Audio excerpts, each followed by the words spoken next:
And we're back to learning Photoshop in year day 135. Let me show you how to pixelate images. I'm going to use this apple right here. The image layer is active. I go to filter, pixelate, and then you want to search for mosaic. And it's super easy to use. Here you can just zoom in and out, and the cell size is for how big the pixels are going to be. Just make sure that the preview is checked, and you can see that applied to the image in real time.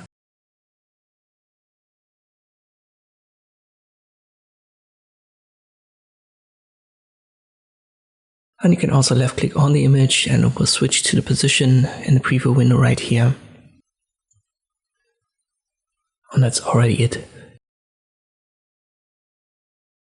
You can always make this visible, invisible, or double click on the mosaic to re-access it. Once again, filter, pixelate, mosaic, and then you're ready to go. I hope this video was helpful. Thank you for watching, and I'll see you next time.